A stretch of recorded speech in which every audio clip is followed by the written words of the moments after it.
வணக்கம் அன்பு நெஞ்சங்களே. இது மக்கள் எண்ணங்களின் எதிரொலியாய் இயக்கங்களின் பிரதிபலிப்பாய் மக்கள் மேடை. இந்த மக்கள் மேடையில் இன்றைக்கு நாம் பேசவிருக்கின்ற கருப்பொருள் தமிழக அமைச்சர் விஜயபாஸ்கர் அவர்களின் வீட்டில் மற்றும் அவரது அலுவலகங்களில் 35 இடங்களில் வருமான வரித்துறையினரால் சோதனை நடத்தப்பட்டது. மேலும் சிட்லப்பாக்கம் ராஜேந்திரன் அவர்கள் வீட்டிலும் டாக்டர் கீதாலட்சுமி, நடிகர் சரத்குமார் அவர்கள் வீடுகளிலும் வருமான வரித்துறையினரால் சோதனை நடத்தப்பட்டது குறித்து சோதனையில் எந்த ஆவணங்களும் கைப்பற்றப்படவில்லை என்று திரு விஜயபாஸ்கர் அவர்கள் அறிவித்திருக்கின்ற இந்த வேளையிலே பணப்பட்டுவாடா செய்ததற்கான ஆவணங்கள் சிக்கியுள்ளது என்று வருமான வரித்துறையினர் தெரிவித்திருக்கின்றனர். விஜயபாஸ்கரை அமைச்சரவையிலிருந்து நீக்க வேண்டும் என்று செயல் தலைவர் ஸ்டாலின் அவர்களும் ராமதாஸ் அவர்களும் தெரிவித்திருக்கிறார்கள்.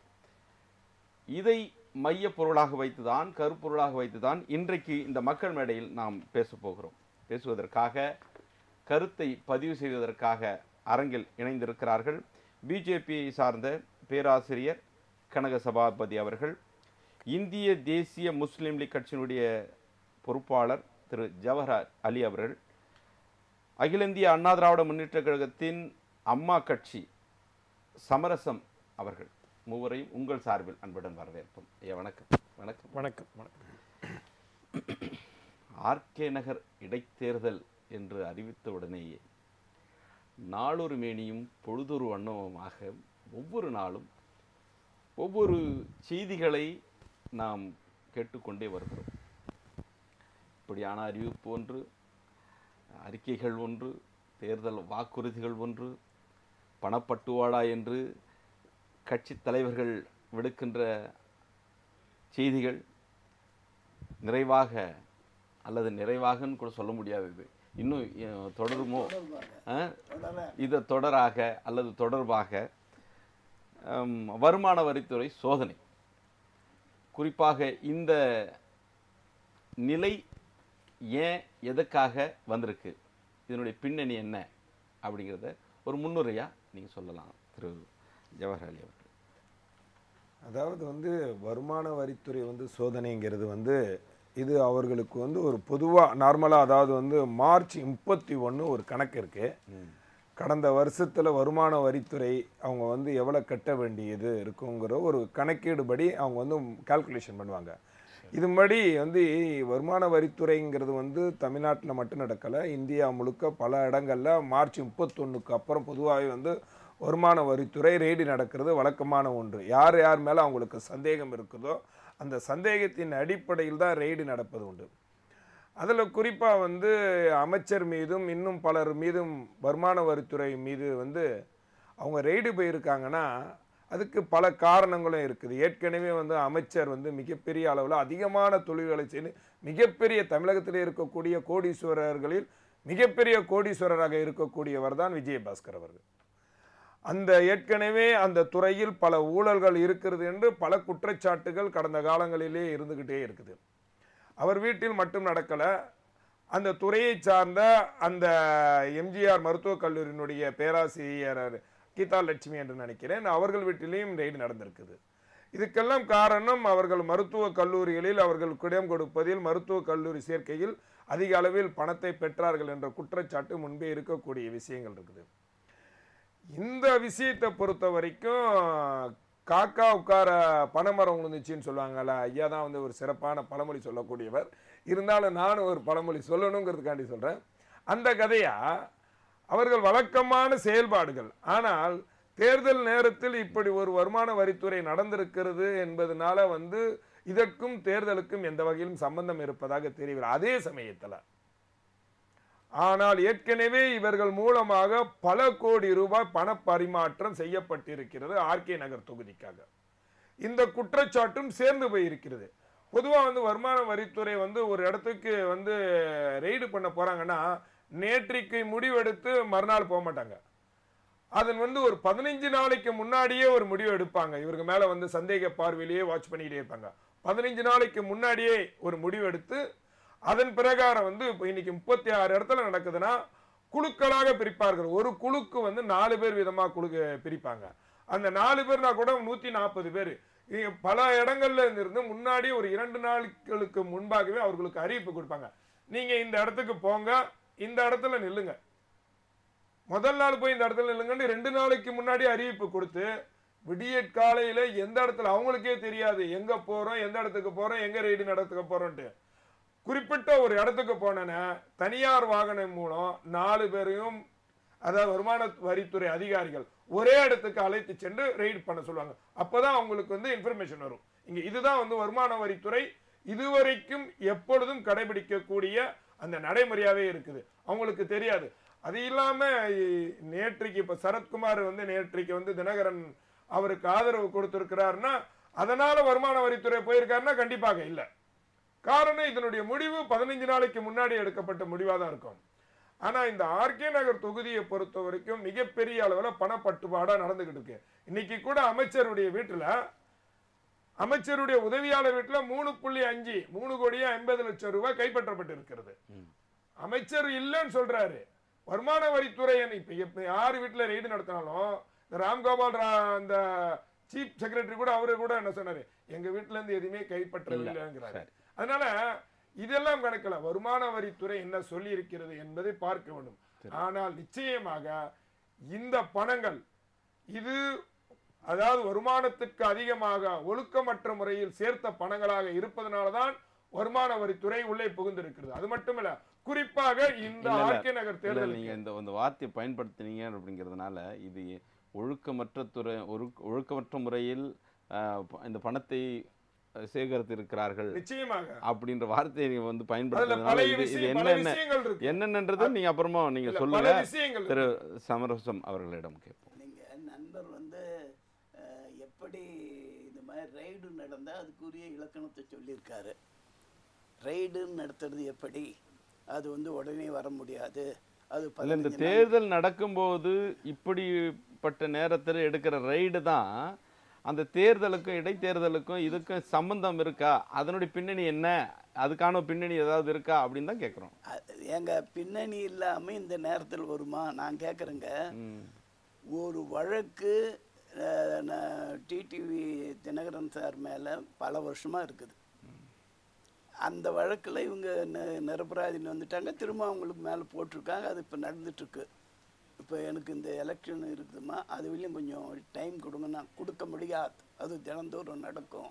எப்போ சொல்கிறாங்க, எலெக்ஷன் டைமில் அவர் வேட்பாளர் தெரிஞ்சு ஒன்று அதனால வந்து கொடுக்கக்கூடாதுன்றீங்களா? அப்படி வேட்பாளர்ன்றதுனால வந்து அது கொடுக்கணுங்க. ஏங்க குற்றவாளின்னு வந்தால் அது அந்த புகாருன்னு வந்துச்சு, அவர் மீது ஒரு வழக்கு இருக்குதுன்னா அவங்க எப்பவும் எடுக்கலாம். அதில் ஒன்றும் கேள்வியே கிடையாது. ஏன் எடுத்துங்க, இப்போ நாங்கள் கேட்கவே இல்லை. ஆனால் இல்லை அதை இங்கே முன்வைக்கிறீங்களான்றதுக்காக இல்லை, அது சொல்கிறேன் எப்படி லிங்க் வருதுன்றதுக்காக சொல்கிறேன். அது ஒரு லிங்க். இது இப்போ வந்து அனைத்திந்திய அண்ணா திராவிட முன்னேற்றக் கழக ஆட்சியை, புரட்சி தலைவி அம்மா அவர்களால் உருவாக்கிய ஆட்சியை நேரடியாக மக்கள் கலைக்க முடியாத நிலையில், ஆட்சியை மாற்ற முடியாத நிலையில் ஏதோ ஒரு வகையில் ஒரு பொம்மையாக உருவாக்கி கையிலே வைத்து கொண்டு இந்த சினிமாவில் தான் வரும். இதில் அந்த முடியலன்னா ஒரு பொம்மையாக பண்ணி கையில் வச்சுக்குவாங்க, வச்சுக்கின்னு அதை ஆட்டி வைப்பாங்க. எப்படின்னு யாரையோ ஒருத்தர் ஒரு பொம்மையை வச்சுக்கிட்டு ஆட்டி வைக்கிறதுக்கு எல்லா வேலையும் செய்கிறாங்க. என்ன ஏற்கனவே சொல்கிறேங்க, எல்லாத்துக்கும் இல்லாது பிறவாது அல்லாது குறையாது அண்ணனுக்கு தெரியும். அது கரெக்டுங்க. ஆகவே நீங்க 2 பேரும் பழமொழி சொல்றீங்க, இல்லாம புகையாதுன்னு சொல்லுவாங்களே, நெருப்பு இல்லாம புகையாதுன்னு சொல்லுவாங்கல்ல, அது ஒரு ஐட்டம் வேற இருக்குது. அப்படி சொல்லும்போது இன்னொரு இது வருது. ஆகையினால இப்போ என்ன பிரச்சனை, அவர் வந்து இந்தியாவில் வந்து மோடி அலை வீசுகிறதுன்னாங்க, தமிழ்நாட்டில் வீசலை. அவர் பிரதமராக வருகின்ற பொழுது இந்தியாவில் எவ்வளோ மாநிலங்களில் எவ்வளோ ஓட்டுகளை வாங்கினார். ஆனால் இங்கே ஒன்றும் பப்பு வேகலை. அந்த நிலையில் இப்போ என்ன பண்ணுறாரு, என்ன நாம் இப்போ கூட 5 மாநிலத்தில் நடந்துச்சு, ஒரு 2 மாநிலத்தில் இவங்க வந்தாங்க, 2 கபலீகரம் பண்ணிட்டாங்க. எப்படியோ ஒன்று அது 18 வந்துச்சு, 30 வேணும்னா வாங்கிக்கிறாங்க. எப்படியோ 25 வந்துச்சு, 32 வேணும் நான் அது வாங்கினாங்க. எப்படியோ வந்தவங்களுக்கெல்லாம் அதெல்லாம் வந்து ரொம்ப ஜனநாயகம். சரி. ஜனநாயகத்தினுடைய உச்சி அதெல்லாம். ஜனநாயகம் இந்தியாவில் எவ்வளவு கொழித்து இருக்குது, வளர்ந்து இருக்குது, செழுமையா இருக்குதுன்றதுக்கு எடுத்துக்காட்டு அதெல்லாம். என்ன சொல்ல வரீங்க? அதுதான் இங்க அந்த ஒரு கட்சியில் தேர்ந்தெடுக்கப்படுறாங்க, அந்த கட்சியிலிருந்து ஒரு ஆட்சி அமைக்க இதெல்லாம் வந்து அவங்க செய்யலாம். ஆனா நாங்க செஞ்சா வந்து அது பெரிய பூதாகரமாக்கி எங்க மேல வந்து இது மாதிரி சோதனை எல்லாம் வைப்பாங்க அப்படின்னு சொல்ல வரீங்க? இல்லைங்க, சோதனை வைக்கிறது மட்டும் இல்லைங்க, பிளான் பண்ணி செய்யறாங்கன்னு சொல்றேன் நான். எப்போவாவது இதுவரைலாம் நானும் 3 முறை எம்எல்ஏ இருந்திருக்கேன். 1952 சுதந்திரம் அடைஞ்ச பிற்பாடு எலெக்ஷன் ஒர்க் ஆரம்பிக்கும் போது நாள்லேருந்து இன்னைக்கு வெளியே நான் எலெக்ஷன் ஒர்க் பண்ணுறேன். 1952லேருந்து டாக்டர் அண்ணாஜி அங்கே அதுக்காக இது பண்ணேன். அப்போ திமுகவங்கெல்லாம் நிற்கலை, கம்யூனிஸ்ட்டுக்கு வேலை செஞ்சேன் நான். அப்பொழுது இந்தியாவிலேயே எதிர்கட்சி அந்தஸ்தை பெற்ற ஒரு கட்சி கம்யூனிஸ்ட். எனக்கு கம்யூனிஸ்ட் கட்சியில் இருக்கிற ஜீவாலாம் நானும் அவரும் டான்ஸ் போட்டவங்க, தெருமுனை பிரச்சாரம் பண்ணவங்க. ஜீவாவும் நானும் ஒரே பாட்டை அவர் முதல்ல பாடி ஒரு ரவுண்டு வருவார், 2வது வரையும் நான் அதே பாடலை பாடி ஒரு ரவுண்டு வந்து மேடையில் நிற்பேன். அந்த அளவுக்கு பரிச்சயம் உள்ளவங்க. இப்போ நிகழ்ச்சிகள்லாம் நடத்தி நீங்கள் பண்ணியிருக்கீங்க. ஆமாங்க, அந்த அளவுக்கு நாங்கள் வந்து அப்போ அந்த அரசியலில் எங்களுக்கு அதை பற்றி தெரிஞ்சிருக்குது. அது அந்த அளவிலேயே நாங்கள் வச்சுட்டு வரோம். அப்படியெல்லாம் களப்பணி ஆற்றிருக்கிற நீங்கள் இன்னும் அப்படியே தான் இருக்கிறீங்க. ஆனால் இப்படியெல்லாம் எந்த களப்பணியும் ஆற்றாமல் சாதாரணமாக இருக்கிறவங்க வந்து இன்னைக்கு அவங்களுக்கு நீங்கள் வேலை செய்யறதுக்கு போகிறீங்க. சார், இதுதாங்க எங்கள் பாணியில் எங்கள் உயிர் இருக்குல்ல, அந்த மாதிரி தான் இருப்போம். அதை மாற்ற முடியாது. அது எப்படி அதை மாற்ற முடியாது, அது செய்ய முடியாதுன்னு அப்போது பணம் இருக்கிறவங்க அல்லது பெரிய சப்போர்ட்டிவ் இருக்கிறவங்க இந்த இடத்துல வந்து போகலாம், அல்லது அப்படி போயிட்டு அவங்களுக்கு அவங்க ஏதாவது செய்யலாம் அப்படிங்கிற ஒரு கான்செப்ட் தானே அது? நீங்கள் நாங்கள் ஒவ்வொரு வயதும் ஆக ஆக அந்த வயதுக்கு ஏற்ற பக்குவமும் நிதானமும் பொறுமையும் தேவை. அது மற்றவங்களுக்கு ஆள விடவும் வேணும். நான் தான் ஆளுவேன், நான் தான் முன்னருக்கு கியூ வரிசை நிற்கிற அந்த கணக்கு இல்லை. இது அரசியலில் என்னை விட தகுதி வாய்ந்தவர்கள், திறமை வாய்ந்தவர்கள் அந்த ஏரியா. நீங்கள் அமைச்சரவை அமைக்கிறாங்கன்னு வச்சுங்க. முன்னால் இருந்த மக்கள் திலகம் திரு எம்ஜிஆர் அவர்கள் இருந்த காலகட்டத்திலும் அல்லது அதற்கு அடுத்ததாக முன்னாள் முதல்வர் ஜெயலலிதா அவர்கள் இருந்த காலகட்டத்திலும் இப்படி ஒரு அளவறிந்து, ஆளறிந்து, பொருள் அறிந்து, இடமறிந்து யாரையும் வந்து இது பண்ணலையே. திறமை அறிந்து, அவனுடைய களப்பணி அறிந்து, அவன் செயலாற்றுகின்ற செயல் விதம் அறிந்து ஒவ்வொருத்தரும் நிற்க வச்சிருக்கேன். இன்றைக்கி எம்ஜிஆர் காலத்திலும் சரி, ஜெயலலிதா காலத்திலும் சரி, யார் யார் உழைக்கிறாங்களோ அவங்கள வந்து ஃபிக்ஸ் பண்ணாங்க. ஆனால் இன்னைக்கு அப்படி இருக்கிற மாதிரி தெரியலையே. இப்போ இல்லை, நீங்கள் ஒரு தப்பு கணக்கு போடுறீங்க. யாரையோ மனசில் வச்சுக்கிட்டு அது வெளியே சொல்லாமல் வேறு எதையோ ஓட்டி காட்டு. இல்லை இல்லை இல்லை இல்லை இல்லைங்க, அம்மா தான் எஸ்ஆர் பாலசுப்ரமணியத்துக்கு ராஜ்யசபா மெம்பர் ஆக்கினார். ஒரு கட்சியிலேயே மெம்பர் இல்லை, கட்சியிலேயே மெம்பர் இல்லை.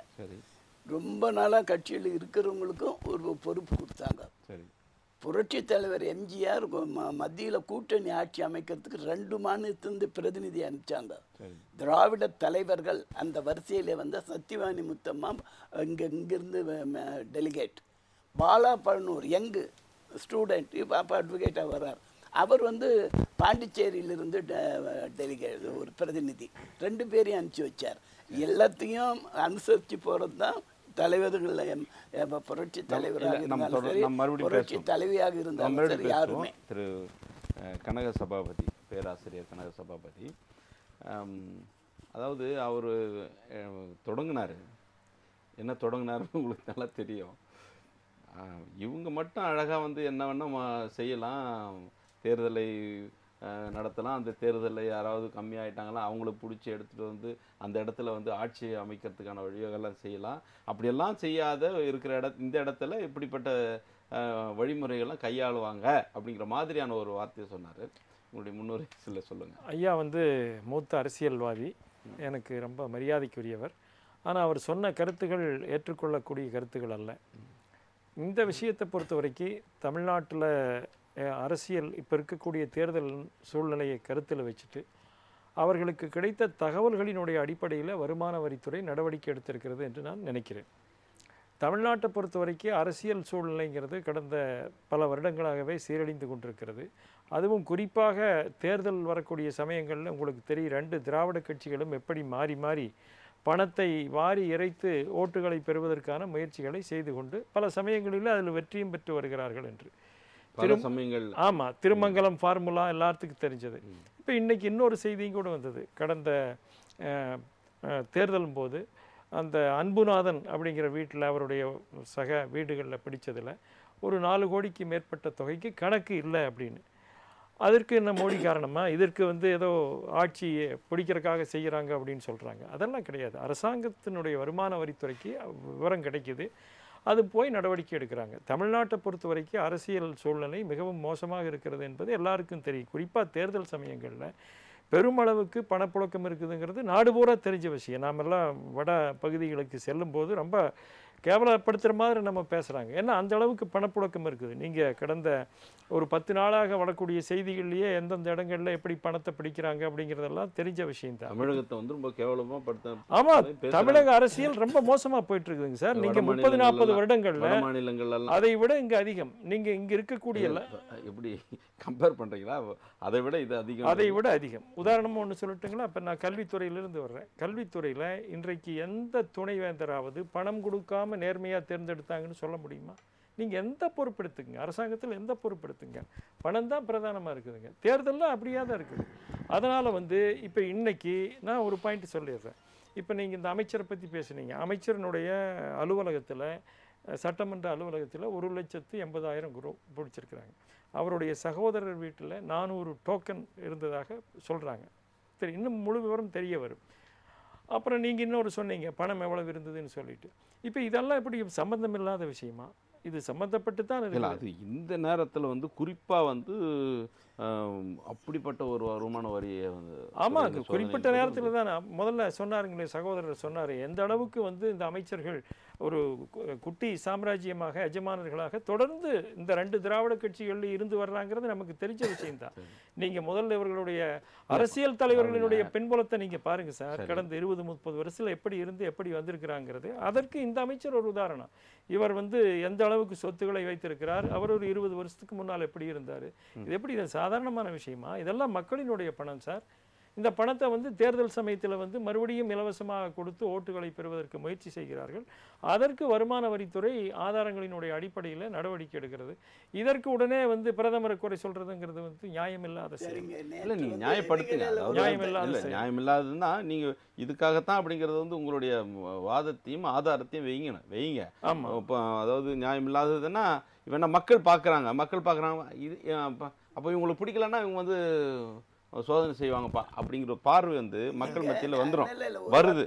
அதை நீங்க இல்ல அப்படின்னு சொல்ல வேண்டிய கடமையும் பொறுப்பு இருக்குது. நம்ம ஒரு வார்த்தை, நேற்று சரத்குமார் தினகரன் சாருக்கு ஆதரவு கொடுக்கிறார், இன்னைக்கு ரைடு. இது எவ்வளவு பயனாளி? அதாவது இல்ல அது எப்படின்னா அவர் ஆதரவு கொடுக்குறாரு அப்படின்னு சொல்லும்போது ஒன்றும் இப்போ தன்னிச்சையா தன்னியல்பா அவர் ஆதரவு கொடுக்குறாருன்னா பரவாயில்ல. ஆனா கூட விஜயபாஸ்கரோட கார்ல இருக்கிறாரு. இல்ல சார், அதாவது சரத்குமார் மட்டும் வருமான வரித்துறையிலால் கணக்கு வைக்கல. அவர்கள் அவர்களுடைய மனைவி ராதிகா அவர்கள் அவங்க வீட்டுலதான் போய் ரெய்டு பண்ணிருக்காங்களே ஒழிய அவருடைய மனைவி ராதிகா அவர்கள் மிகப்பெரிய அளவுல பிசினஸ் பண்ணக்கூடியவங்க, தொழில், அதாவது ரேடான் என்கின்ற ஒரு நிறுவனத்தை வச்சு நடத்திட்டு இருக்காங்க. பல முதலீடுகள் செஞ்சிருக்காங்க. அதனால ரேடு நடத்துறாங்கன்னா சரத்குமாரை நோக்கிய ரெய்டுன்னு நம்ம எடுக்க முடியாது. ஆனால் எது இல்லாம நேத்து போய் சேர்ந்ததுனால இப்போ போய் அவர் வீட்டுல ரெய்டுன்னு சொல்றது எந்த வகையிலும், ஏன்னா இந்த தகவல் ஏற்கனவே முன்னாடி அதிகாரிகளுக்கு ஒரு 10 நாளைக்கு முன்பாகவே அவர்கள் கணக்கெடுத்து அவர்கள் ஆய்வு செய்து அதன் மூலம் தான் அவர்கள் மீது இப்ப ரெய்டு நடத்தலான்னு ஒரு வாரத்துக்கு முன்னாடியே முடிவு எடுத்திருப்பாங்க. சோ இதுக்கும் அதற்கும் எந்த விதமான சம்பந்தம்? அதான் நான் முன்னாடி சொன்ன மாதிரி காக்கா உட்கார பனைமரம் விழுந்த கதையில் தான் இன்றைக்கு நடந்திருக்க தவிர சரத்குமார் டிடி தினகரனுக்கு ஆதரவு இன்றைக்கு கொடுக்காம இருந்திருந்தா கூட, பிஜேபிக்கு ஆதரவை கொடுத்திருந்தா கூட அவர் வீட்டுல இன்னைக்கு ரெய்டு நடந்திருக்கு கண்டிப்பான வாய்ப்புகள் இருக்கு. இன்னொன்னு நான் சொல்லி முடிச்சிடறேன். அதாவது இன்றைக்கு மக்களுடைய ஆதரவே இல்லாம பணபலத்தால அதிகார பலத்தால வெற்றி பெற்று விடலாம் என்கின்ற எண்ணத்துல தொப்பி சின்னத்தை இவர்கள் பிரபலப்படுத்தியிருக்காங்க. அதுக்காக கண்ணுக்கு தெரிஞ்ச எல்லார்கிட்டையும் 4000 ரூபாய் கொடுத்துக்கிட்டு இருக்காங்க சார். இது வந்து ஃபேஸ்புக் வாட்ஸ்அப்புக்குள்ள தெளிவா வந்துகிட்டே இருக்கு. தைரியமா கொடுக்குறாங்க. ஒரு பஸ் கண்டக்டர் வந்து கொடுத்துட்டு போறாரு, ஒரு போக்குவரத்து அதிகாரிகள் வந்து கொடுத்துட்டு போறாங்க. ஒவ்வொரு துறையை சேர்ந்தவர்களும் இந்த பணியில் ஈடுபடுத்தப்பட்டிருக்கிறார்கள், மாநில அரசு அதிகாரிகள் முதல் கொண்டு. நான் என்ன கேட்கிறேன்னா, இவ்வளவு அதிகார பலத்தையும் உங்க பயன்படுத்தி இவர்கள் வெற்றி பெற்று விடலாம் என்று நினைத்தால் கூட நிச்சயமாக அங்கு வெற்றி பெற முடியாது. ஏனென்றால் மக்களுடைய மனநிலை வேறு மாதிரியாக அங்க இருக்கு. இவர்கள் குத்து விளக்கு கொடுக்கறான்னு சொல்லிட்டு குத்து விளக்கு கொடுக்குறாங்க சார், ஒரு வீட்டுல போய் கொடுக்குறாங்க. மக்களுடைய மனநிலையை பொறுத்த வரைக்கும் அவர்கள் ஒரே தெளிவாக இருக்கிறாங்க. புரட்சி தலைவர் அம்மா அவர்களுடைய மரணத்தில் பல சந்தேகங்கள் இருக்கிறது. அதனாலதான் அந்த வந்து சந்தேகத்தை அதனாலதான் வந்து இல்லைங்க, புரட்சி தலைவி அம்மா அவர்கள், அதாவது முன்னாள் முதலமைச்சர் அவர்களுடைய அந்த மரண செய்தி அல்லது இறப்பு செய்தி, அதை மையப்படுத்தி தான் நீங்க வந்து இதுல வந்து களமாடுறீங்களா என்ன? இல்ல, இது மக்களுடைய பிரச்சனை வந்து வச்சு களமாடல. ஏன்னா பாருங்க, இப்ப இன்னைக்கு பாருங்க, இப்போ வீரமணி என்ன சொல்றாருன்னா, முன்னாள் முதல்வர் இருந்த செய்தி, அந்த சவப்பெட்டி, ஊர்வலம், இதை வச்சு வாக்கு சேகரிக்கிறது அப்படிங்கிறது எனக்கு கூட அதுல ஈடுபாடு இல்ல. அது தவறான விஷயமா தான் நான் கூட தனிப்பட்ட முறையில கருதக்கூடிய விஷயம். வந்து சவப்பெட்டியை வைத்து இவர்கள் அது வந்து யாரோ ஒரு பகுதியை சேர்ந்தவர்கள் பண்ணிருக்காங்க. அதுல எனக்கு அந்த பொறுப்பு இருக்கு இல்லையா சொல்றேன் சார். நான் ஒரு தோழமை கட்சியாக இருந்தாலும் அந்த விஷயம் உண்மையிலே வெட்கக்கேடான விஷயம். அம்மா அவர்களை அசிங்கப்படுத்தக்கூடிய வகையிலும், அதுவும் ஒரு தேசிய கொடியை மேல போத்தி தேர்தல் வாக்குகளை சேகரிப்பது என்பது உண்மையிலே வேதனையான விஷயம் தான். இது யாரும் பெரிய அதாவது முக்கியமானவர்கள் செய்யவில்லை. அது அண்ணன் ஓபிஎஸ் அவர்களுக்கு தெரிந்து செய்திருக்க முடியாது. மேல வந்து மாப்பாய் பாண்டியராஜன் வந்து ஓட்டு கேட்டுக்கிட்டு இருக்கிறாரு, ஈடுபட்டாரா என்பது கேள்விக்குறி. ஆனா அவர் பிரச்சாரத்துக்கு போகும்போது அந்த இடத்துல அங்க இருக்கக்கூடிய தொண்டர்கள் ஆர்வ மிகுதியால் அவர்கள் கொண்டு வந்துட்டாங்க. அதற்காக உண்மையிலே வந்து இதற்கும் அதாவது புரட்சி தலைவி அம்மா அதிமுக அது தலைவர்களுக்கும் எந்த விதமான சம்பந்தமும் இருப்பதாக நினைக்கலாம். இன்னும் நான் சொல்லி முடிச்சேன்னா அண்ணங்கிட்ட சொல்றேன். அதாவது வந்து இன்னொன்னு வந்து நம்ம சகோதரர் பிஜேபி சகோதரர் சொன்னாரு, தமிழகத்தை பார்த்து அதாவது திராவிட கட்சிகளால் தமிழகம் வெட்கப்பட வேண்டிய சூழ்நிலை இருக்கிறது, வட மாநிலத்தங்கள்லாம் ரொம்ப கேவலமா பேசுறாங்கன்னு. இவர்களாவது பணத்தை வாங்கிடுறாங்க, அவங்க அதை விட மோசமா என்ன பண்றாங்க தெரியுமா? ஓட்டிங் மிஷின்ல எதோ அமுக்குனாலும் இது தாமரை உழுவுற மாதிரி பண்ணி விட்டுறாங்க. இவங்க சில்லறத்தனமா பண்றாங்க, பெரிய லெவல்ல மேட்ரியை முடிச்சிடுறாங்க. இதுதான் நடந்தது. ஒத்துக்கிறீங்க நீங்க? மக்களை வந்து நாங்க வந்து காசு கொடுத்து சில்லறை பணத்தை கொடுத்து நாங்க வந்து மாதிரி செலவு பண்றோம் அப்படிங்கறத ஒத்துக்கிறீங்க. அறிஞர் அண்ணா காலத்திலிருந்து இப்படிப்பட்ட நிலைகளை தொடக்கத்துல இருந்து இதே தான் சொல்றீங்க. அறிஞர் அண்ணா காலத்துல இருந்து, காமராஜர் காலத்துல இருந்து, காங்கிரஸ் கட்சி காலத்துல இருந்து நாங்க கூழ் ஊத்தணும், இவங்க ஒரு படி அரிசி கொடுத்தாங்க, இப்படி இதெல்லாம் வந்து முகத்தையும் தன்னுங்களுடைய முதுகையும் திரும்பி பார்க்கணும்னு தான் சொல்றேன்.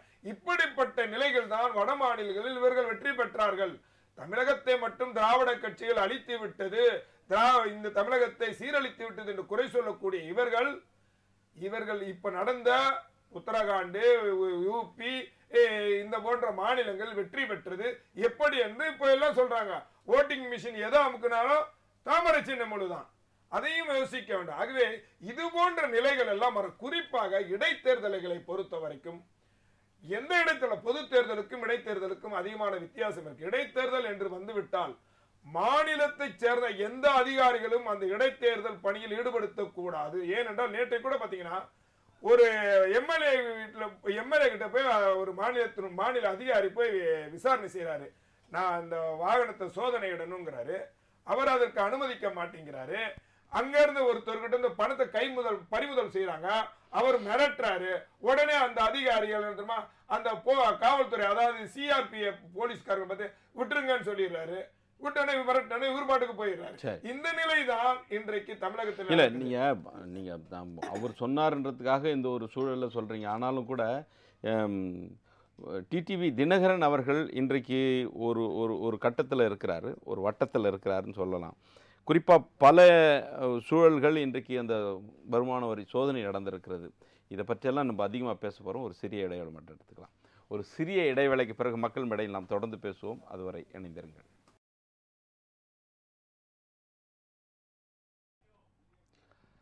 மக்கள் மேடை தொடர்கிறது. இந்த மக்கள் மேடையில் நாம் இன்றைக்கு பேசிக் கொண்டிருக்கின்ற கருப்பொருள், அமைச்சர் விஜயபாஸ்கர் வீடு மற்றும் அலுவலகங்கள் உட்பட 35 இடங்களில் வருமான வரித்துறையினரால் சோதனை நடத்தப்பட்டது. சிட்லபாக்கம் ராஜேந்திரன், டாக்டர் கீதாலட்சுமி, நடிகர் சரத்குமார் வீடுகளிலும் சோதனையில் எந்த ஆவணமும் கைப்பற்றப்படவில்லை என்று விஜயபாஸ்கர் தெரிவித்திருக்கிறார். பணப்பட்டுவாடா செய்வதற்கான ஆவணங்கள் சிக்கியுள்ளது என்று வருமான வரித்துறையினர் தெரிவித்திருக்கின்றனர். விஜயபாஸ்கரை அமைச்சரவையிலிருந்து நீக்க வேண்டும், ஸ்டாலின் ராமதாஸ் அறிவிப்பு. இதை மையப்பொருளாக வைத்துதான் இன்றைக்கு நாம் இந்த மக்கள் மேடையில் பேசிக் கொண்டிருக்கிறோம். பிஜேபியை சார்ந்த பேராசிரியர் கனக சபாபதி, இந்திய தேசிய முஸ்லீம் கட்சியை சார்ந்த ஜவஹர் அலி, அகில இந்திய அண்ணா திராவிட முன்னேற்ற கழகத்தின் அம்மா கட்சியை சார்ந்த திரு சமரசம் அவர்கள் தொடர்ந்து பேசுவோம். சார், அதாவது இந்த சோதனை நடந்திருக்குது, வருமான வரி சோதனை நடந்திருக்கிறது. ஆனால் விஜயபாஸ்கர் அவர்கள் இல்லை, எந்த ஆவணமும் கைப்பற்றப்படவில்லை என்று ஒரு தகவலை தெரிவித்திருக்கிறார். ஆனால் விஜயபாஸ்கர் உடைய டிரைவர் ஆவணத்தை எடுத்து செல்லும்போது ஒரு சிஆர்பிஎஃப் போலீஸ் அவர்களை பிடித்து விசாரித்து கொண்டிருக்கிறார்கள் அப்படிங்கிற தகவலும் சொல்கிறாங்க. அதுக்கு அடுத்தபடியாக எழும்பூர் கெனத் லேன் பகுதியில் உள்ள ஒரு விடுதியில் விஜயபாஸ்கரின் ஆதரவாளர்கள் தங்கியிருந்ததால் அங்கு சோதனை நடத்தப்பட்டது. அப்போது 120 கோடி ரூபாய் அளவுள்ள பணப்பட்டுவாடா ரசீதுகள் சிக்கியுள்ளன. சில டோக்கன்களும் கைப்பற்றப்பட்டுள்ளன. எழும்பூர் கெங்கரெட்டி சாலையில் விஜயபாஸ்கரின் உதவியாளர் கார்த்திகேயன் வீட்டிலும் சோதனை நடத்தப்பட்டது. அப்போது பல லட்சம் ரூபாய் பணமும் கைப்பற்றப்பட்டது. குறிப்பாக விஜயபாஸ்கரின் உதவியாளர் வீட்டிலிருந்து 2.5 கோடி ரூபாய் சிக்கியுள்ளது அப்படின்னு சொல்லிட்டு செய்தியை சொல்கிறாங்க. இப்போ இதுக்கெல்லாம் என்ன சொல்ல போகிறீங்க நீங்கள்? ஐயா, என்ன சொல்கிறது, இந்த இடைத்தேர்தலை கவனிக்க வேண்டிய முழு பொறுப்பு அவர்களிடத்தில் ஒப்படைச்சிருக்காங்க. அதனால் அப்படி தான் செய்வாங்க. விஜயபாஸ்கரிடம் ஒப்படைச்சிருக்காங்க. விஜயபாஸ்கர் அவருக்கு வேட்டு வச்சு அந்த மரத்தை வெட்டினா மீதி எல்லாமே விழுந்து போகுது, வேற எங்கேயும் கிடையாது, அதான் மெயின் அப்படின்னு பிடிச்சி என்னென்ன வகையில் அவரை படாத பாடுபடுத்தணும் அதெல்லாம் படுத்துகிறாங்க. அது அவங்களுக்கு தெரிஞ்ச கலை இல்லை. நீங்கள் அது கலை மாதிரி சொல்கிறீங்க, ஒரு கலை வடி மாதிரி ஸ்கிரிப்டோட சொல்கிறீங்க. அது இல்லை, ஏன்னா இது செய்தி என்னும்போது செய்தியை வந்து இருக்கட்டுங்க. நான் அதை சொல்கிறேன். ஏங்க, ஒரு சீஃப் செக்ரட்டரி ஆஃபீஸில் வந்து ரெய்டு நடந்துருக்குது இந்த நாட்டில். இப்போ நான் சுதந்திரம் அடைஞ்ச நாள்லேருந்து ஓ பன்னீர்செல்வம் முதல்வர் இந்த ரூமில் இருக்கார், பக்கத்து ரூமில் ரெய்டு நடக்குது, இவர் ஒன்றும் கண்டுக்கவே இல்லையே. எப்போ அவர் ஒரு யாருக்கோ ஏஜென்ட் ஆனாரோ அப்பொழுது இருந்து ஒவ்வொன்றாக தமிழகத்தின் மானம் கப்பலேறி கொண்டே இருக்கிறது. சரி, இதுதான் இன்றைய நிலை. சரி, அதுக்கு என்ன சம்பந்தம்? இல்லைங்க, இதுக்கு என்ன சம்பந்தம்னா, எப்படி வச்சு அவர் எப்படி விட்டார், என்ன காரணம்? யாரு? ஓபிஎஸ் அவர் முதல்வர். என்ன காரணம் அது? ஏங்க, இல்லைங்க அதுக்கு வரேங்க, அதுக்கு தான் வரேன். நீங்க தமிழ்நாட்டில் சட்டமன்றத்தில் யாருக்கு அதிகமான வாக்கு இருக்குதுன்றது ஒரு பிரச்சனை வருது. சரி, அப்படி வரும்போது ஓபிஎஸ் சொல்கிறார், பொறுத்திருந்து பாருங்கள் என்றார். எங்கேருந்து? டெல்லியில் கேட்கும்போது இங்கே சரி, சட்டமன்றத்தில் நீங்கள் வெற்றி பெறணும்னு சொன்னால் உங்களுக்கு எம்எல்ஏ தான் தேவை. எம்பிக்கள் என்னத்துக்கு அடிச்சிங்க? யார் அடிச்சது? ஓபிஎஸ். அவர் என்ன அடிச்சாரு? ஏங்க நீங்க இப்போ இதெல்லாம் பேசி பேரம் பேசி நீங்க மூத்தவர், நீங்க அவரையும் அழைக்கிறாரு, அவரையும் எப்படி ஏமா எதுக்கு போனாங்க உங்களுக்கு? செய்திகள் வந்து அதாங்க அதுதான் தெரிஞ்சுங்க. ஏங்க திரு சமரசம் கேட்ட கேள்விக்கு நீங்க பதில் சொல்லல. ஒரு இடமா நீங்க வந்து மாறி மாறி போறீங்க. இல்லைங்க, இதெல்லாம் சொல்லிட்டு வந்து அங்கதான் வரேன். அது சொல்றதுக்கு தான். அதாவது விஜயபாஸ்கர் இன்றைய தினம் இந்த இடைத்தேர்தலில் முன்னின்று நடத்தக்கூடிய பொறுப்பை ஒப்படைத்திருக்கிறார். அவருக்கு அதுதான் வேலைங்களா? அவருக்கு அதுதான் வேலையா? இன்னைக்கு நான் கேட்கிறேன், இன்னைக்கு அவருக்கு அதுதான் வேலையா? இன்னைக்கு முன்னாள் முதலமைச்சர் ஜெயலலிதா அவர்கள் நீட் தேர்வு வந்து வேணாம் அப்படின்னாங்க. ஆனால் இவர் இருக்கிற காலத்தில் நீட்டு தேர்வு வேண்டாம் இல்லைன்னு சொல்லியிருந்த நேரத்தில் இப்போ இருக்குதுன்ற ஒரு சூழலுக்கு வந்துட்டாங்க. இப்போது இதில் வந்து நீட் தேர்வினுடைய சூழல்கள் என்ன, அதனுடைய பின்னணி என்ன, அதில் எவ்வளோ பேர் பாஸ் மார்க் எடுக்க போகிறாங்க, அதில் வந்து எவ்வளோ பேருக்கு சேர போகிறாங்க, அதுக்கான கல்லூரிகள் இருக்குதா, அதுக்கான கல்லூரிகள் அரசு கல்லூரிகள் எவ்வளோ இருக்குது, தனியார் கல்லூரிகள் எவ்வளோ இருக்குது, அந்த தனியார் கல்லூரிகள் எவ்வளோ பேர் சேர்க்கணும், அரசு கல்லூரிகள் எவ்வளோ பேர் சேர்க்கணும், நீட் தேர்வுகளில் எலிஜிபிளான பசங்களை வந்து என்ன பண்ண போகிறாங்க அப்படிங்கிறதுக்கான பதில் சொல்ல வேண்டிய பொறுப்பு விஜயபாஸ்கருக்கு இருக்குதா இல்லையா? அவர் அந்த விஷயத்த சொல்லாமல் இந்த பணியை செஞ்சுக்கிட்டு இருக்கிறாரு, இந்த பணியை செஞ்சுக்கிட்டு இருக்காரு, இதுதான் அவருடைய மெயின் பணி. அது இல்லைங்க, அவரு வந்து அவர் ஒரு சார் கட்சி பொறுப்பு சார். நான் தான் சொல்றேன், நீங்க முதலமைச்சரையா கூட செய்யறாருன்னா முதலமைச்சர் அவர் செய்யல, அவர் தலைமை கழகத்தினுடைய செயலாளர் சார். நான் என்ன கேக்குறேன், அப்படிதான் பாப்போம் சார். ஒரு மக்களை மக்களா இருந்தா அப்படித்தான் பாப்போம். என் பார்வையில் அதல்லைங்க. நீங்க உங்க பார்வையில 1000 இருக்கும், மக்கள் பார்வையில நாங்க ஒரு மினிஸ்டரா தான் பார்க்க முடியும். ஏன்னா நாங்க வந்து அவரை வந்து செலக்ட் பண்ணி இருக்கிறோம். நீங்க மக்கள் பார்வையில பார்க்கும்போது அவங்களுக்கும் தெரியும் சார், ஒரு பொண்ணு இருந்தா இந்த வீட்டுல மக, உங்க வீட்டுக்கு வந்தா மருமக. நீங்க மருமகளை தான் பார்க்க முடியும், நான் மகளா தான் பார்க்க முடியும். கரெக்டுங்க. அது மருமகளா பார்க்கணும், மகளா பார்க்கணும் அப்படிங்கிறது இல்ல. ஆனா ஒரு விஷயம் என்னன்னா, எங்களுக்கு தேவையானதான் நாங்க பார்க்க முடியும். நீங்க மகளா பாருங்க, மருமகளா பாருங்க. எங்களுக்கு தேவையானதுதான் நாங்க பார்க்க முடியும். கட்சியில வந்து அவர் பொறுப்பாளரா இருக்கட்டும். நான் தகப்பன் சார், எனக்கு அவன் மகளா தான் தெரியுறா. அது மகளுக்கு எப்படி திட்டுறதோ பாராட்டுறதோ எப்படி வாழ, அதுக்கு நீங்க கல்யாணமே பண்ணிருக்க கூடாதுங்க, மகளா வச்சிருக்கணும். நீங்க எது கல்யாணம் பண்ணீங்க? ஏங்க அந்த பருவத்துக்கு அது நடந்தே தீருங்க. அதாங்க, நீங்க கல்யாணமே பண்ணிருக்க கூடாது. உங்க பாணியில சொல்ல போனா அது மகளா இருந்தா மகளோட வச்சிருக்கீங்க. பிரச்சனை என்பது வந்து அங்க பணம் கொடுக்கப்படுகிறதா இல்லையா, அவர்கள் பணத்தை பதுக்கி வைத்து கொடுக்கிறார்கள். இந்த கேள்வி ஏன் கேக்குறேன்னா, இல்ல அப்படியெல்லாம் கேட்கல, அப்படியெல்லாம் இல்லைங்க, அப்படி இல்லைங்க. இவர் சொன்ன விஷயத்துக்காகத்தான் நம்ம கேட்கிறோம். அவர் வந்து அவருக்கான ஒரு பிரதான பணி கொடுக்கப்பட்டிருக்கிறது அப்படின்னு சொல்றீங்க. நீங்க தான் சொல்றீங்க. ஆனா அதை தாண்டி பிரதான பணி தமிழக மக்கள் அவர்கிட்ட இருந்து எதிர்பார்க்கிறாங்களே. அதுவும் தான் நிறைவேற்றாது. அதை விட்டு ஓடி போயில்லையே. அதுக்கு வேண்டிய என்ன வகையில் செய்யணுமோ டெல்லிக்கு போறாரு, அமைச்சரோட பேசுறாரு, அதுக்கு வாதாடுறாரு, எங்க நிலைமை எடுத்து சொல்றாரு. முடியலன்னு சொன்னா அதுக்கு என்ன மாற்று இது செய்யலாம்னு கலந்து பேசி செய்யறார். எப்ப சும்மா இருந்தார் அவரு? இதுக்கு இந்த நீட் சம்பந்தமா அவர் டெல்லியோட என்ன தகவல் சொல்லி இருக்கிறார்? அவர் சொல்லுங்க பாப்போம். என்ன சொல்லி இருக்கிறார்? சொல்லலங்க, அத கேக்குறேன் நான். என்ன சொல்லி இருக்கிறார் நீங்க சொல்லுங்க. இல்ல உங்களை நான் கேக்குறேன். ஏன்னா நீங்க தான் சொன்னீங்க அவருக்கு வந்து மிக கலப்பணி வந்து இதுதான் முக்கியமான பணி அப்படின்னு சொல்றீங்க. இதை விட முக்கியமான பணி வந்து நாங்க எதிர்பார்த்துக்கிறோங்க அப்படிங்கிற ஒரு விஷயத்த சொல்றேன். இப்போ ஏன் இதெல்லாம்னா, இந்த சூழல்கள் மத்தியில தான் இன்றைக்கு வந்து சோதனை நடத்தப்பட்டிருக்கிறது.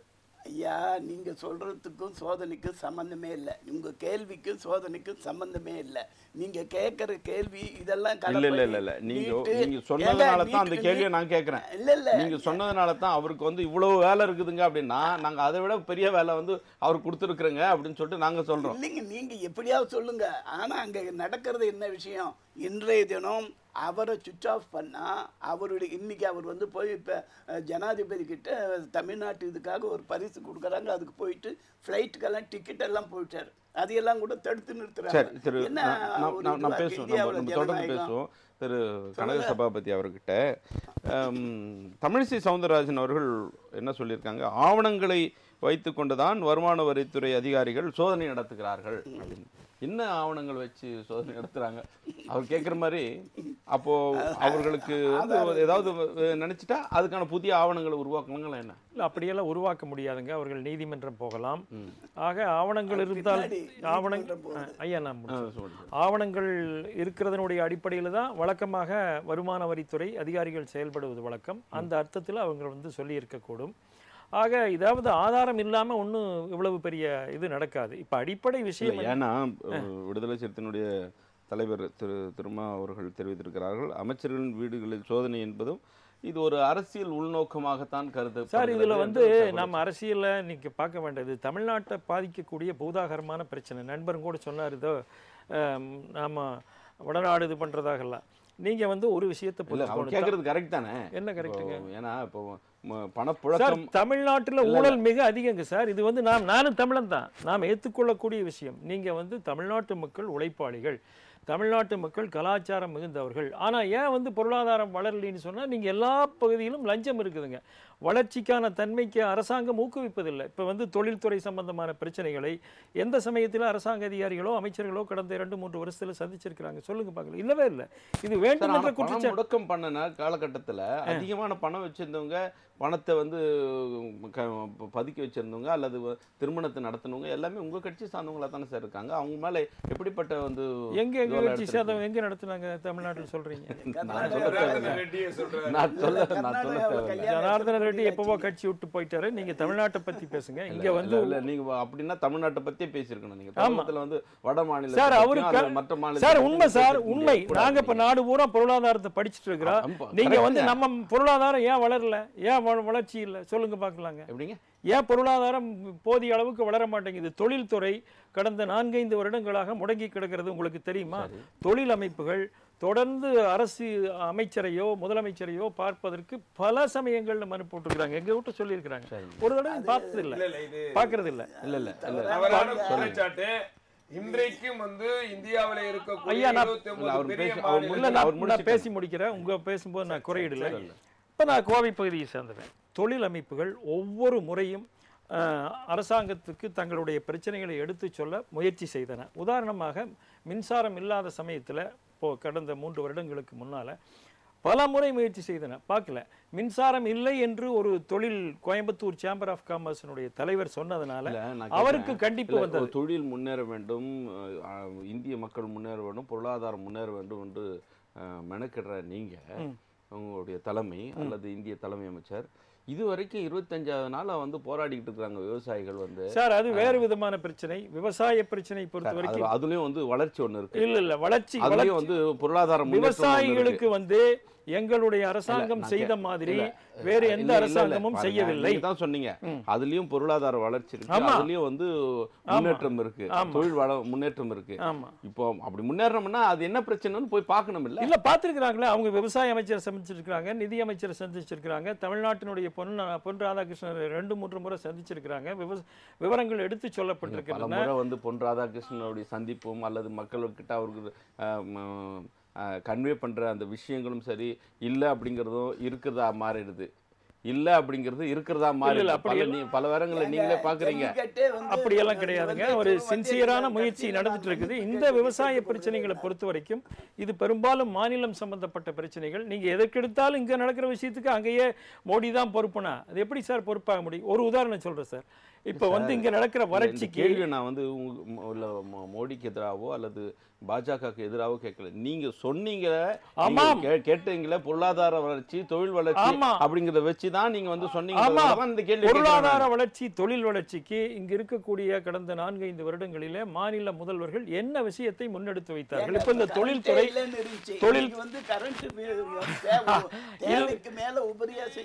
இதற்கு வந்து மாநில அரசு எந்த விதத்திலையும் காரணம் இல்லை. மாநில அரசு வந்து எந்த விதத்திலையும் காரணம் இல்லை. மாநில அரசு காரணம் கிடையாது.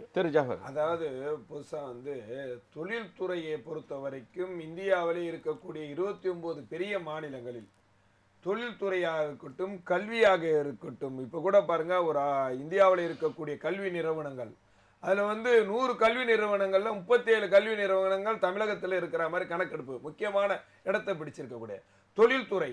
அதே மாதிரி சுகாதாரம், இதுக்கெல்லாம் ஒரு சிறந்த மாநிலமா விளங்குதுன்ட்டு ஒரு 6 மாசத்துக்கு முன்னாடி தான் மத்திய அரசாங்கம் ஒரு சார்பாகவும் இந்தியா டுடே பத்திரிகை சார்பாகவும் ஒரு அவார்டு கொடுத்தாங்க. அந்த வகையில் இப்ப கூட அம்மா அவர்கள் உலக முதலீட்டார் மாநாட்டை நடத்தி 2,42,000 கோடி ரூபாய்க்கு முதலீடை பெற்றாங்க. அதுல 68,000 கோடி ரூபாய்க்கு ஏற்கனவே வந்து விட்டது. ஆகவே எந்த வகையிலும் தமிழகம் மற்ற மாநிலங்களோட பின்தங்கி விடவில்லை என்பது ஒரு விஷயம்.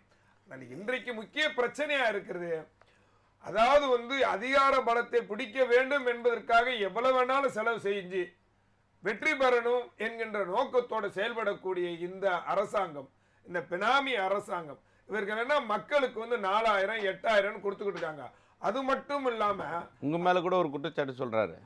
என்ன 2,000 கொடுக்குறாங்க, கடிதம் இன்னைக்கு தேர்தல் கமிஷன் போயிருக்கு. அதாவது சார் குற்றச்சாட்டு சொல்வது எல்லா கட்சிகளுக்கும், பிஜேபி மேலையும் கூட குற்றச்சாட்டு சொல்றாங்க, அது விஷயம் இல்ல.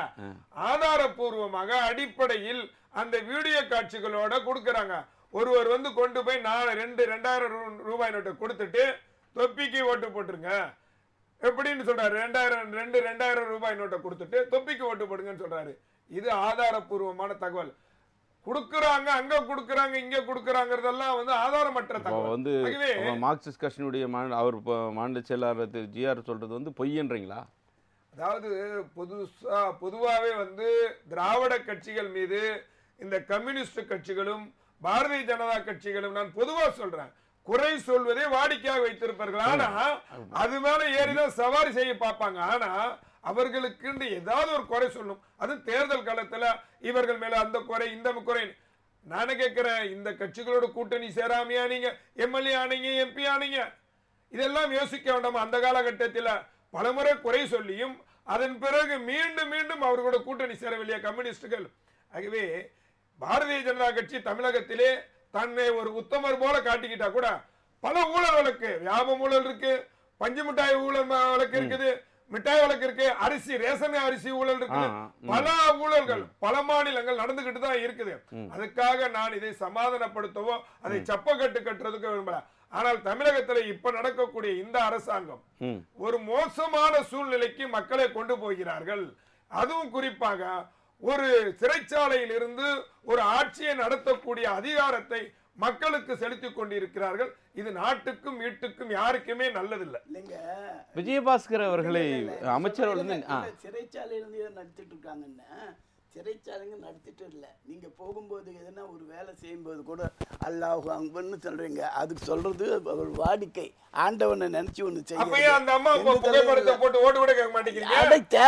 தனிப்பட்ட முறையில போறீங்க. அந்த அம்மா புகைப்படத்தை கூட போட்டு ஓட்டு கேட்க மாட்டீங்களா? அந்த அம்மா பேரை கூட சொல்ல மாட்டேங்கிறீங்க. நீங்க சொன்னா அதுக்கு ஒண்ணு சொல்றீங்க, அப்படி இல்லை. அதுக்கு ஒண்ணு இது பாருங்க, கட்சியுடைய பொதுச் செயலாளர் தேர்ந்தெடுக்கிறீங்க, மக்கள் ஆதரவு அவங்க எந்த நேரத்துல எது சொல்லணுமோ அந்த நேரத்துல அதை சொல்லிட்டு நீங்க விடுங்க. அது நீங்க கேட்கறது இல்ல சார். 4 இது இல்லைங்க, கிரிக்கெட்டுக்கு 4 குரூப் அனுப்புறோம். விளையாடுறது எந்த குரூப்ன்றது தான் பேச்சு. உட்கார வச்சுங்கிறது நீங்க பேசக்கூடாது. அந்த குரூப் அந்த போட்டியில் இல்ல. தேவையான போது அங்க கூப்பிடுறோம். அதனால அதையே நீங்க மாத்தி எல்லாம் இதுல ஒரு முக்கியம் ஏன் சொல்றேன்னா, முக்கிய அமைச்சர்களா இருக்கட்டும், அந்த கட்சியுடைய முக்கிய நிர்வாகிகளுக்கும், குறிப்பா அமைச்சர்கள், அதாவது அம்மையார் சசிகலா அவர்களுடைய ஆணைப்படி அவர்களுடைய வழிகாட்டுதல்படிதான் இந்த ஆட்சி நடக்கும். எங்களுடைய திரு சமரசம் அவர்கிட்ட கேட்கிற தகுதி நீக்கம் செய்ய வேண்டும், தகுதி நீக்கம் செய்ய வேண்டும் என்கின்ற ஒரு சொல்லாடலை பயன்படுத்தி இருக்கிறார். இல்ல பல்வேறு ஸ்டாலினும் அவர்களும் சரி, பல்வேறு அரசியல் கட்சிகளும் சரி, டிடிவி தினகரனை தகுதி நீக்கம் செய்ய வேண்டும். அவங்களுக்கு போனது என்ன, இவர் வெற்றி பெற்று விடுவார் நிச்சயமா தெரிஞ்சது. இவர் வெற்றி உறுதி. அடுத்தது என்ன திட்டம், அது அவங்க என்ன போடுறாங்களோ அது நான் என்ன எடுக்க வேண்டும் கையில என்பது உங்களால் தானே தவிர, எதிரியால் தானே தவிர நானே எடுத்துக்கொள்வதல்ல. எதிரி எந்த ரூபத்தில் வருகிறாரோ அந்த ரூபத்தில் நாங்கள் அதை சந்திப்போம். அது தரையில, தண்ணியிலையா இல்ல வானத்திலையான்ட்டு எங்கனாலும் எந்த இடத்துலனாலும் சந்திக்க நாங்கள் தயாரானவர்கள். இவங்க 1000 வித்தைகள் செய்தாலும் வெற்றி பெறுவது தொப்பி தான், தினகரன் சார் தான். அதுல இருந்து யாரும் மாற்ற முடியாது. அந்த வெற்றி இவ்வளோ என்ன நீங்க தொடக்கத்துல தினகரன் 56 ஓட்டு வித்தியாசத்துல ஜெயிச்சிருவாங்கிறாரு. நீங்க என்னடா கண்டிப்பா வெற்றி பெற்று அதை தெரிஞ்சுதாங்க இதெல்லாம் செய்யறாங்க. அதை தெரிஞ்சதுனாலதான் இதெல்லாம் செய்யறாங்க. நீங்க அதாவது முதல் கொடுத்த அவங்க, அதாவது முன்னாள் முதலமைச்சர் அவர்கள் கொடுத்த வாக்குறுதிகள் முழுமையா நீங்க செய்யல. புதுசா இன்னைக்கு தான் 56 பேருக்கு நான் வீடு கட்டி தர போறேன், மேம்பாலம் கட்டி தரேன், குருப்பேட்டையில அண்டர் கிரவுண்ட் பண்ணி தரேன், எல்லாத்தையும் சொல்லி தரேன்னு சொல்றீங்க. நான் முடிச்சிடறேன். இதெல்லாம் எதுவுமே நீங்க முழுமையா செய்ய முடிக்காத நீங்க தைரியமா நான் முடிச்சிருவேன் அப்படின்னு சொல்றீங்க. எதை வச்சு சொல்றீங்க நீங்க? அப்போ உங்களுக்கு பின்னணியில ஏதோ ஒரு நீ சொல்ற மாதிரி ஏதாவது அதாவது பரிமாற்றங்கள். நீங்க நம்பிக்கைங்க. இது அம்மாவின் ஆட்சி, இது அம்மாவின் கட்சி. இந்த நம்பிக்கை, அந்த நம்பிக்கையின் அடிப்படையில் அம்மாவின் தொகுதி அது. அந்த தொகுதியில் அம்மா பிற்பாடு என்ன செஞ்சான்னு குறிப்போட்டு வச்சுருக்காங்க. நாங்கள் ஓட்டு கேட்க போன இடத்துல எங்களுக்கு தெரியாததெல்லாம் அவன் படித்து சொல்கிறான். இதெல்லாம் அம்மா செஞ்சுருக்காங்க, இதெல்லாம் செய்யணுன்றாங்க. அந்த மனுக்கள் வாங்கினதுல நான் ஒருத்தன், மனுக்கள் அந்த குழுவில் நான் இருக்கிறேன். வாங்கி நாங்கள் எந்தெந்த இடத்துல யாராருக்கு என்ன வேணும்னு சொல்லிட்டு உட்காந்து பரிசீலனை பண்ணி அதை போயிருக்குது. அது தினகரன் சார் தான் இப்போ துணை பொதுச் செயலாளர். அது எல்லாம் ஓகே பண்ணி அந்த ஹவுசிங் போர்டு மினிஸ்டர்கிட்ட கொடுத்து அந்த இடமெல்லாம் எங்கெங்கே இருக்குது கலெக்ட் பண்ணி பார்த்துட்டு வந்து எனக்கு ஃபைல் வைங்கன்னு சொல்லி எல்லாம் உட்காந்து பேசி முடிச்சு அது செய்யக்கூடியது. அதுக்கு எப்படி எப்படி பணம் எடுக்கிறது, எந்தெந்த துறையில் அந்த இதுக்கு பணம் போட்டிருக்காங்க, எவ்வளோ டெபாசிட் இருக்குது, முடியுமா முடியாதன்ற அளவுக்கு முடிச்சு வச்சு பேசுகிறார் தினகரன் சார். சும்மா இங்கெல்லாம் இன்னும் கப்சா விடுற ஆள் இல்லை. அவருடைய இதை நீங்கள் பார்த்தீங்கன்னா நீங்கள் 1/2 மணி நேரம் அவரோட பேசுங்க, நான் உங்களோட இருக்கிறேன்னு சொல்லுவீங்க.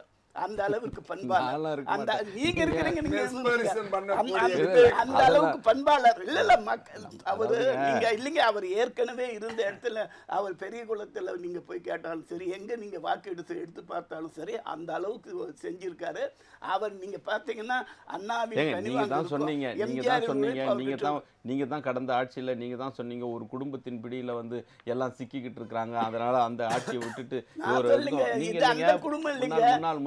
முன்னாள் முதலமைச்சர் ஜெயலலிதா அவர்கள் சொன்னாங்க, ஒரு குடும்பத்தை திராவிட முன்னேற்ற கழகத்தில் என்கின்ற குடும்பத்தின் ஆட்சியில இப்படி எல்லாம்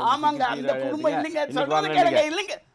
இந்த தினகரன் சார் குடும்பத்துல எத்தனை பேர் இருக்கிறாங்க, எத்தனை பேர் பொறுப்பு இருக்கிறாங்க, கட்சி பொறுப்புல. நான் சொல்ல தேவையில்லைங்க, நான் சொல்ல தேவையில்ல, நீங்க சொல்ல தேவையில்ல. இன்னைக்கு அவங்க மக்களே சொல்ல ஆரம்பிச்சுட்டாங்க. சொல்லிட்டு அதான் சொல்றேன், மக்களுக்கு இவங்க கொண்டு போய் துர்பாதனை சொல்றது அப்படி. இது என்ன கடைசியில ஓபிஎஸ்க்கு மாத்தி விடுன்றாங்களா அந்த குடும்பத்துக்கு? அந்த குடும்பத்துல எத்தனை பேர் இருக்காங்களோ அத்தனை பேர் கட்சியில் இருக்காங்க, ஆட்சியில் இருக்காங்க. ஓபிஎஸ்லயும் ஒரு குடும்பம்ன்றாங்க. அதுதான் இந்த குடும்பத்தை மாத்தி அந்த ஓபிஎஸ்லயும் ஒரு குடும்பம் இருக்குதுன்றீங்க. இல்லனா எப்படிங்க அந்த குடும்பத்தை பேராசிரியர் கிட்ட தேர்தலை தள்ளி வைக்கின்ற ஒரு முயற்சியாக இது பார்க்கப்படுகிறது அப்படின்னு ஒரு குற்றச்சாட்டு வைக்கிறாங்க. தேர்தலை தள்ளி வைக்கிறதுக்காக பாரதிய ஜனதா கட்சி இதெல்லாம் ஒரு திட்டத்தை வகுக்கிறாங்க அப்படிங்கிற ஒரு குற்றச்சாட்டை முன் வைக்கிறாங்க. நீங்க என்ன நினைக்கிறீங்க? இல்லை, அது தவறான குற்றச்சாட்டுங்க. தேர்தலை தள்ளி வைக்கிறதுக்கான முயற்சியை பாரதிய ஜனதா கட்சி செய்ய வேண்டிய அவசியம் இல்லை. தேர்தலை பொறுத்த வரைக்கும் ஜனநாயகத்தில் அது வந்து தலைவர்கள் வேட்பாளர்கள் தங்களுடைய கருத்துக்களை சொல்லி மக்கள் எதை ஏற்றுக்கிறாங்களோ அவர்களுக்கு ஓட்டு போடக்கூடிய வாக்களிக்கக்கூடிய முறை தான் இருக்கணும். ஆனால் துரதிர்ஷ்டவசமாக இங்கே வந்து பணம் முக்கியத்துவமாக இருக்குது. அதிலும் பணத்தை எவ்வளவு யார் அதிகமாக கொடுக்கிறார்கள் அவர்களுக்கு வாக்கு என்கின்ற முறை இருக்கிறது. அப்படி பணத்தை கொடுப்பதற்காக பிறகு வெற்றி பெற்ற பின்னாலே அதற்கு பணத்தை தவறான வழிகளில் சம்பாதிக்கக்கூடிய முறை இருக்கிறது. ஆக இந்த முறைகளுக்கு மாற்றாக மக்கள் வந்து தலைவர்களினுடைய வேட்பாளர்களினுடைய வாதங்களை முன்வைத்து, திறமையை முன்வைத்து, பின்புலத்தை முன்வைத்து வாக்களிக்கக்கூடிய நேர்மையான முறை வர வேண்டும். அதைத்தான் பாரதிய ஜனதா கட்சி விரும்புகிறது. தமிழ்நாட்டை பொறுத்தவரையில் துரதிர்ஷ்டவசமாக இந்த பணம் என்பது மிக முக்கிய பங்கு வகிக்கிறது. இந்த பணம் கொடுக்கின்ற வேட்பாளர்களை, கட்சிகளை மக்கள் நிராகரிக்க வேண்டும். தமிழகத்தை நீங்க பற்றி பேசுற நீங்க மற்ற இடங்கள் எல்லாம் நீங்க எங்க வேணாலும் சொல்லுங்க சார். உடனே ஜனநாயக முறையில் நேர்மையோடு தேர்தலை சந்திக்க வேண்டும் என்கின்ற கொள்கையோடு கட்சிகள் செயல்படுகிறதா? இந்த ஒற்றை வரியோடு நீங்கள் இந்த நிகழ்ச்சியை செய்யலாம். நிச்சயமாக சார். அதாவது வந்து ஜனநாயக முறைப்படி தேர்தல் நடக்கணும். இந்த அதிகார பலம், ஆள் பலம் இல்லாத மக்கள் வந்து சுயமா வந்து ஓட்டு போடணும், பணம் இல்லாத தேர்தலா இருக்கணும் என்பதுதான் ஒவ்வொரு குடிமக்களும், குறிப்பாக என்னை போன்றவர்கள் நினைப்பது உண்டு. ஆளும் கட்சியாக இருக்கக்கூடிய கட்சிக்கு ஓட்டு போட்டாதான் எஞ்சிய வேலைகள் தொடர்ந்து நடக்கும், நமக்கு நல்லது கிடைக்கும் என்கின்ற மக்கள் அந்த பக்குவத்தில் இருக்கிறார்கள். ஆகவே அதிமுக கழகம், அம்மாவின் அணி, தினகரன் அவர்கள் வெற்றி பெறுவது. ஜனநாயகத்தில் மக்கள் தான் பிரதான முதலாளிகள், மக்கள் தான் முடிவு செய்யக்கூடியவர்கள் என்பதை பாரதிய ஜனதா கட்சி முழுமையாக நம்புகிறது. மக்களினுடைய விருப்பப்படி நேர்மையான முறையில் இந்த தேர்தல் நடத்தப்பட வேண்டும், வாக்குகள் அளிக்கப்பட வேண்டும். வருகை தந்து உங்கள் கருத்துக்களை தந்தீங்க, ரொம்ப நன்றி. நன்றி. மீண்டும் அடுத்த ஒரு நிகழ்வில் சந்திப்போம். அதுவரை நன்றி கூறி விடைபெறுவது உங்கள் நெஞ்சத்தரைகள் கனகராஜ். வணக்கம்.